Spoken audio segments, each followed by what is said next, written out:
everybody, in this video I will show you how I painted the details on the Jakobs Loot Chest from Borderlands.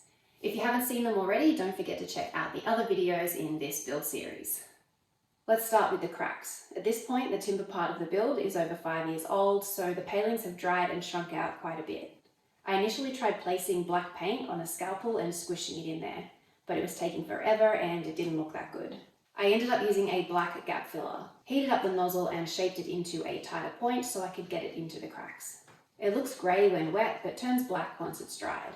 I used an old sculpting tool to smooth it out, and I wasn't too worried about the small amount of edge mess because that will become a thicker black line later on. Because it seemed so daunting just going in with black paint, I would first take a photo with the iPad and then in a painting program I would sit and test out different things until I landed on something I liked.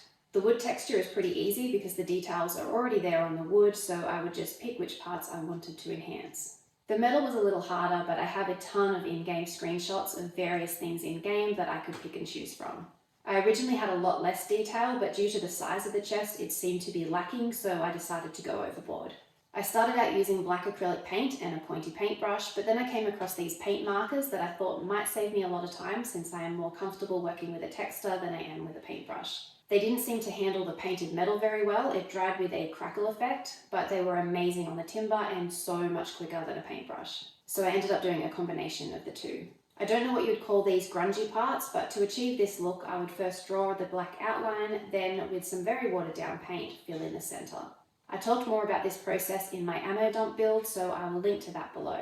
Unrelated, but here is my unfinished sticker wall. I have a few Borderlands stickers on here. This one seems appropriate, and obviously I like this one. I also made these class mods a few years ago, which are really cute. I made this Vatu ring from Wonderlands and these tiny Tina charms, and the ammo dump I mentioned earlier. Obviously, I'm really excited and counting down the days to the release of Borderlands 4. I would love to hear who you are going to be playing as and why. For my first playthrough, I'll be playing as Amon with a focus on his Calamity skill tree. He definitely leans towards my playstyle with a fair bit of melee and some cryo damage.